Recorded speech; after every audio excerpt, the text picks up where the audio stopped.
O Senhor esteja convosco. Ele está no meio de nós. Proclamação do Evangelho de Jesus Cristo, segundo Lucas.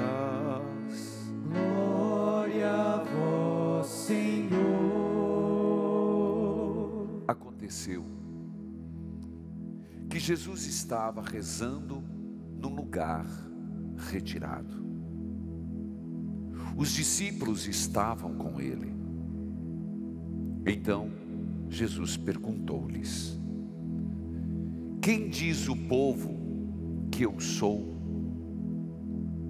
Eles responderam: uns dizem que és João Batista, outros que és Elias, mas outros acham que és algum dos antigos profetas que ressuscitou.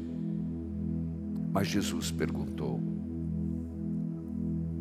e vós, quem dizeis que eu sou? Pedro respondeu: o Cristo de Deus. Mas Jesus proibiu-lhes severamente que contasse isso a alguém e acrescentou: o Filho do Homem deve sofrer muito, ser rejeitado pelos anciãos, pelos sumos sacerdotes e doutores da lei, deve ser morto e ressuscitar no terceiro dia. Palavra da salvação. Glória a vós, Senhor. Que a palavra de Deus perdoe os nossos pecados. Amém. Se o teu sangue curar, Se o teu sangue curar toda ferida em mim, livre serei, ó Senhor, pra te seguir. Cantem. Se o teu sangue curar toda ferida em mim, livre serei, ó Senhor, pra te seguir. Filhos queridos, neste segundo dia do Tríduo, o nosso olhar se volta sempre constantemente para o Senhor das Santas Chagas. Se volta para a intercessão dos arcanjos Miguel, Gabriel, Rafael. Se volta pelo que celebramos ontem, São Pio. E nós aqui nos reunimos para pedir ao Senhor a graça de que necessitamos para continuar a vida, as graças que necessitamos para também sermos bons discípulos, e as graças que necessitamos para termos a perseverança final. Esse terceiro ponto é tão importante quanto os outros: a graça da perseverança final. E hoje, nesse segundo dia do Tríduo, caminhando, e eu digo, cada dia é um kairós. Ontem tivemos a adoração à noite, está disponível no YouTube. Mas ontem ficou no meu coração muitos agradecimentos, sem dúvida. Mas quando eu saí com o Santíssimo e com as relíquias de São Pio, de primeiro grau, um homem que estava no canto, e ele dizia: padre, eu estou aqui, mas os médicos disseram que a minha esposa não tem mais um dia de vida. Era perceptível o sofrimento, era nítido a dor. É só se colocar no lugar. Portanto, meus irmãos, alegra meu coração de saber, não por mim, mas por Ele, só Ele, que as pessoas, a imagem você está vendo, eles resgataram imediatamente na televisão, quem está assistindo em casa. Se quiser voltar um pouquinho depois, virão aqui no santuário também. Mas não é só ele, não é só o caso dele. Me alegra o coração de que está acontecendo aquilo que nosso Senhor pediu. É este, ó. Eu não sei como está a esposa dele, mas eu só sei que de ontem para hoje foi por ele que eu rezei. Mas está acontecendo aquilo que nosso Senhor disse: venham a mim. E é perceptível isso nessa igreja, seja pelo rádio, pela TV, seja pelo YouTube. Parece que as pessoas estão compreendendo: venham a mim, todos vós que estáis cansados, abatidos, fadigados, venham a mim, recorram a mim, porque o que eu tenho a lhes oferecer é algo maravilhoso. Me alegra o coração de pessoas que vêm de longe, de outros estados, com conforto ou sem conforto, não importa, mas estão aqui. Eu olho e vejo pessoas amigas, pessoas de tantos lugares. Vejo lá atrás também pessoas, e sei que uns vieram de caravana, se não vieram tantos, porque o número não permite, mas estão aqui, porque um dia recorreram a Jesus, e não se decepcionaram, porque Jesus não decepciona aquele que recorre. Venham a mim. É nítido isso, de cada um na sua dor. Às vezes, num ano, é uma dor física, às vezes é uma ferida da alma, às vezes é um problema financeiro, mas não importa o que for, acredito que nós estamos cumprindo a nossa missão de dizer: se você precisa, recorra a quem pode lhe ajudar. É o Senhor Jesus, nas suas santas chagas, dolorosas e gloriosas.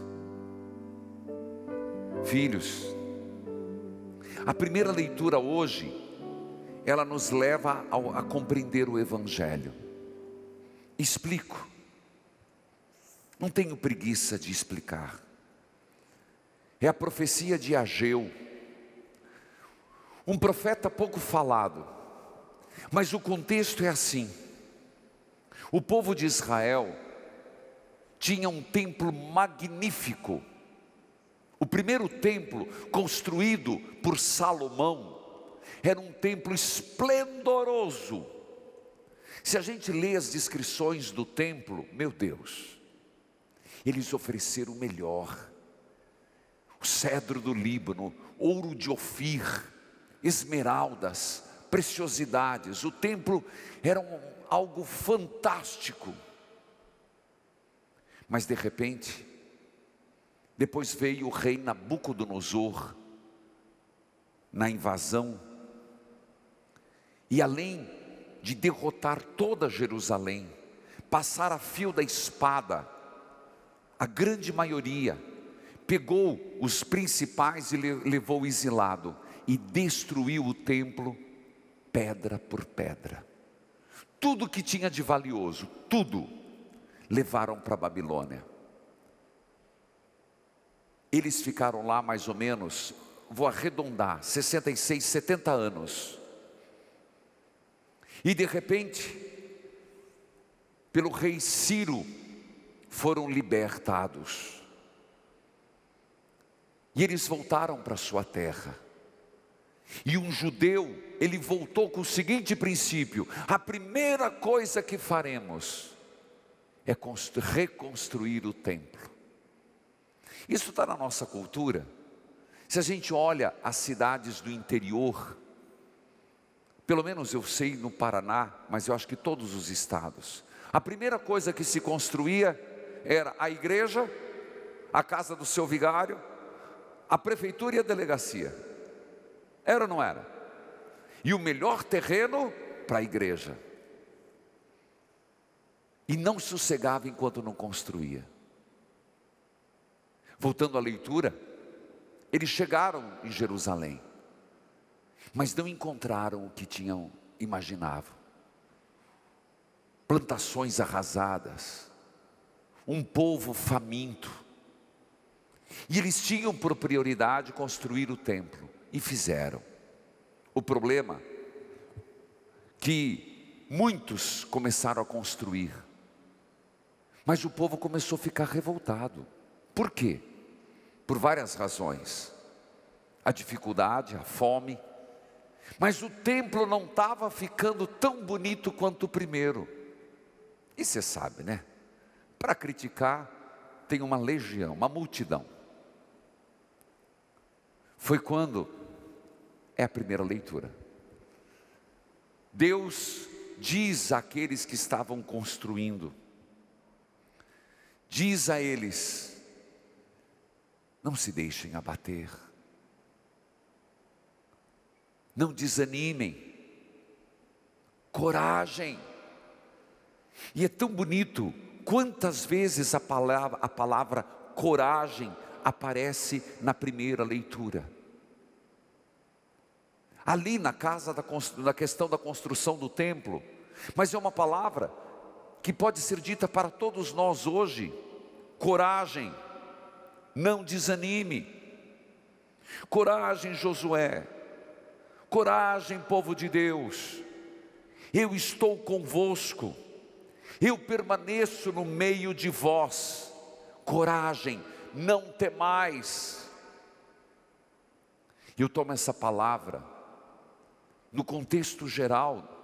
Estamos saindo de uma pandemia, mas os reflexos da pandemia no mundo e no Brasil são fortes. São fortes, e você sente na cesta básica, no preço do gás, no preço da carne, e agora nessa crise hídrica. Parece que o Senhor está lendo o que estamos passando e dizendo: coragem. Mas também nas nossas feridas da alma, não desista. Também nas nossas buscas pessoais, não tenhais medo, eu estou com vocês, eu prometi, eu não os deixo só.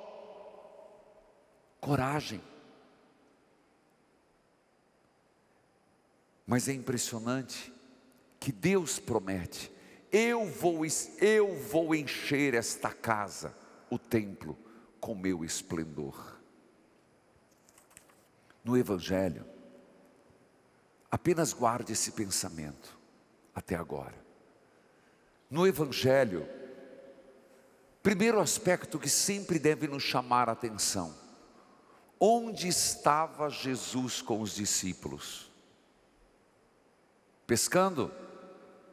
Jogando bola? Fazendo uma marmita? Rezando. Não é por acaso que tantas vezes coloca Jesus em oração. Não é por acaso. Exatamente para estimular a mim e a você, meus irmãos, rezar. A importância da oração, a importância dessa sintonia com Deus.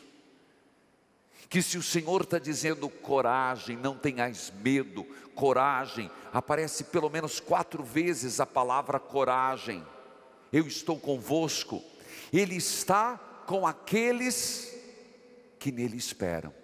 Ele fortalece aqueles que se deixam fortalecer. Ele santifica aqueles que se deixam santificar. Jesus está em oração com os discípulos e pergunta: o que dizem os homens que eu sou? A resposta não é das melhores. No mínimo, uma resposta incompleta. Como assim? Porque o povo não está entendendo quem é Jesus. Alguns dizem que é João Batista, outros dizem que é Elias, algum dos profetas. Essa pergunta é muito atual. Quem é Jesus para nós? Quem é Jesus? Existem muitas respostas incompletas, aquelas que podem apenas tê-lo como uma referência. Jesus é aquele que quando eu preciso, eu vou lá pedir, mas na minha vida ele não mexe não. Que ser desonesto, Deus não vê. Mentira, Deus não enxerga. Falsidade, é como se a gente quisesse que a nossa vida fosse feita de quadrados.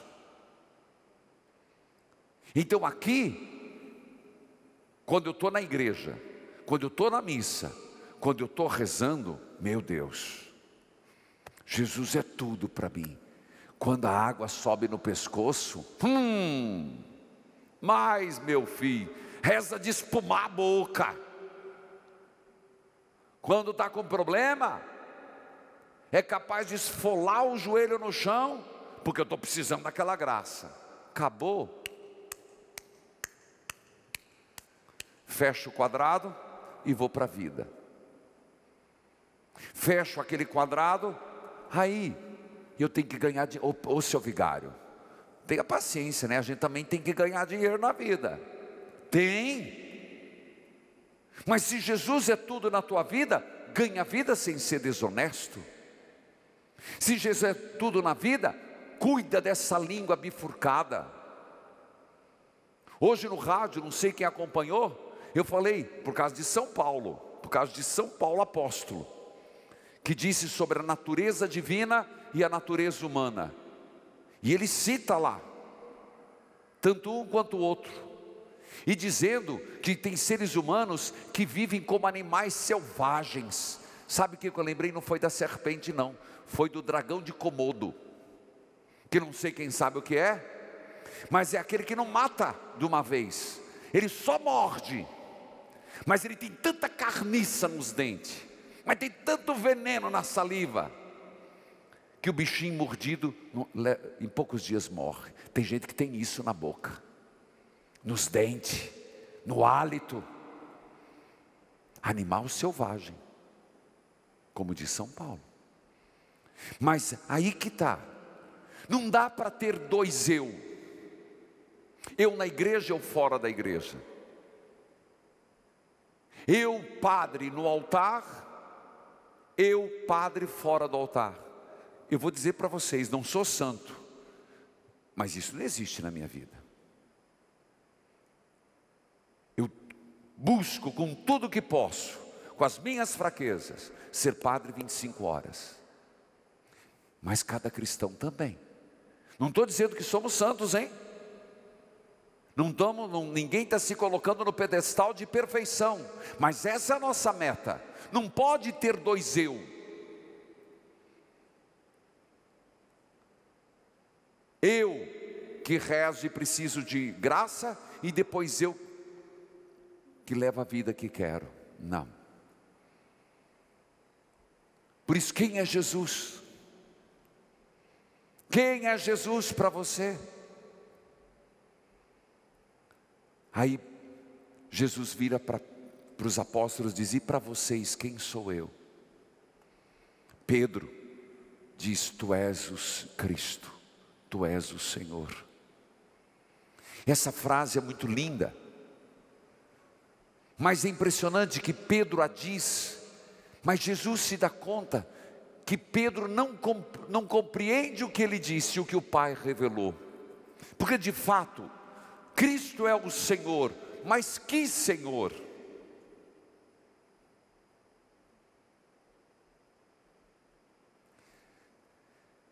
Para um judeu, volta à primeira leitura, o templo tinha que ser impecável. o templo, não que eu não goste, eu luto para caprichar nesse templo.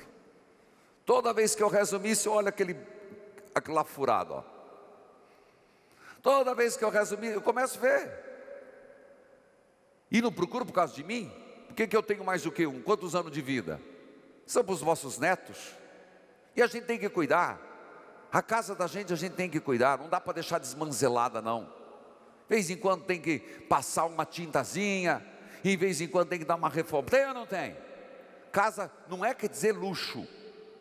Porque pobreza não quer dizer esmanzelo.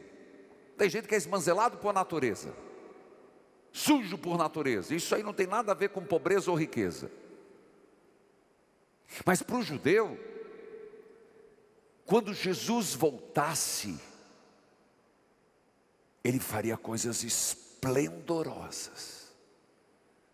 Jesus teria um exército maravilhoso. Jesus chegaria chegando, mais do que a rainha de Sabá, quando foi recebida por Salomão, uma entrada triunfal. Jesus frustrou todo mundo. Quando foi para entrar em Jerusalém, não entrou num elefante nem num cavalo, num jumento, num burrico, num jegue, filho de uma jumenta, diz lá, num jeguezinho. E Jesus era alto, deve ter sido uma visão feia, né? Eu fico imaginando eu em cima de um jegue. Jesus era um pouco mais baixo que eu tenho 1,90, Jesus pelo Santo Sudário tinha 1,87. Vocês dão risada dessas coisas, mas eu fico pensando nessas coisas. Não fico pensando no capítulo da novela, eu fico pensando na coisa de Deus. Pois bem, Jesus, quando Pedro disse: Tu és o Senhor, Pedro não sabia o que estava dizendo. Por isso Jesus falou: fique quieto, Pedro, você não sabe o que diz, ainda não. E aí Jesus mostra como ele é o Messias. Não mais com aquele templo cheio de rubis, não mais com aquele templo esplendoroso. Ele é um novo templo. Que lindo isso. Não é mais o templo da antiga aliança, ele é o novo templo. E este novo templo, que é Jesus, vai ser entregue, é o evangelho de hoje, traído, preso, flagelado e morto. Ele é o novo templo de Jerusalém e de todos os povos. E ele, por ser o novo templo, em tudo fará a vontade de Deus. Ele, como novo templo, renunciou à glória. Domingo passado, 2 domingos eu prego sobre isso. Quando Satanás lhe ofereceu o mundo inteiro, ele, o novo templo, quer o caminho da humildade, do serviço, do amor. Ele, o novo templo, aceita a cruz. E esse evangelho tem um propósito, e os evangelistas falam muito sobre isso. A cruz não foi um acidente de percurso. Você entende a importância desta frase teológica? Na vida de Jesus, a cruz não foi um acidente de percurso. Foi uma escolha de Jesus. Se fosse acidente, ele teria errado no método. Foi uma consequência natural. Por isso, quando sabemos das cores, as cores na igreja são muito significativas. Por que Nossa Senhora sempre é pintada com cor azul? Porque é a mais cara no templo. Hoje tudo você compra na barateza. Mas a cor azul era mais difícil de fazer, então o melhor para Maria. O azul sempre significa o celestial, o divino. O ouro não preciso nem explicar, né? Ouro é ouro, majestade. Mas o templo e o Jesus das Santas Chagas está com a túnica vermelha, para lembrar, por amor eu me dei na cruz, por amor a você eu fui crucificado. Esse vermelho é para nos lembrar nas nossas provações, a palavra de Ageu, coragem, eu estou com você. Esse vermelho que Jesus das Santas Chagas carrega como um manto, como uma túnica, como uma vestimenta, é para dizer: coloque-se a serviço, nas suas tribulações não fuja, na sua cruz não renuncie, na sua dor eu te ajudo, porque eu também senti dor. Na tua angústia eu te ajudo, porque também sofri. Eu vejo um eco do Ageu que Deus revela: coragem, não tenhais medo. Mas um eco de nosso Senhor que depois vai dizer: coragem, porque eu venci o mundo. Não desanime. Toda vez que você olhar para a imagem de Jesus das Santas Chagas, é o templo que é Jesus, mais do que qualquer templo, mais do que qualquer igreja, por mais linda que seja, Ele é o templo definitivo. Quando olharmos para as chagas do Senhor que não sangram mais, é para lembrar que as nossas feridas também não vão sangrar sempre. Santo Inácio dizia que nos momentos de desolação, lembremos do Cristo, para lembrar que toda desolação é passageira. Lembremos em Cristo que tudo que é provação é momentânea. E como diz a maravilhosa carta de São Tiago, quando se vive uma provação na fé, você a vence, e aquela fé que te fez passar pela provação te dará o fruto da perseverança. E o fruto da perseverança é a maturidade em Deus. Basta uma gota do teu sangue e eu serei curado. Basta uma gota do teu sangue e eu serei libertado.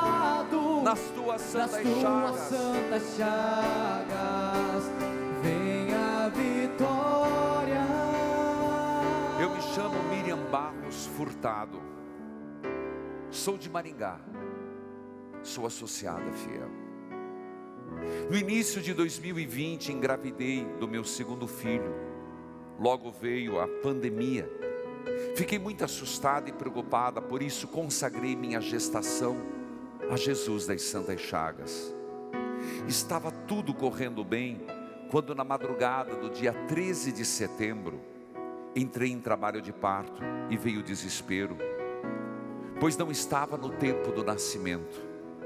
Fui ao hospital, fui caminhando até o centro cirúrgico para fazer uma cesárea. Foi tudo muito difícil, e a todo momento eu pedia: Jesus das Santas Chagas, por mim, por meu filho, para que nada acontecesse. Assim nasceu meu filho João Miguel prematuro, e com a graça de Jesus das Santas Chagas não precisou de UTI neonatal. Vencemos o primeiro obstáculo. Porém, 2 dias depois, começou a baixar muito a glicemia dele. Fiquei muito abalada quando a médica disse que teria que mandá-lo para a UTI. Nesse momento me ajoelhei lá no leito do hospital, ainda com os pontos da cesariana que doíam muito, e pedi: Jesus das Santas Chagas, ajuda meu filho, faça ele viver. Padre, a glicemia normalizou. Quando achamos que íamos ter alta, o João Miguel teve uma recaída e teria que ficar tomando banho de luz por conta da eu não sei falar isso, icterícia. Tem isso? Sem nenhuma previsão de alta.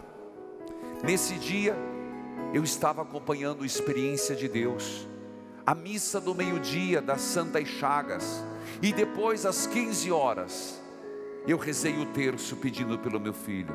Em menos de 24 horas tudo desapareceu de doença do meu filho.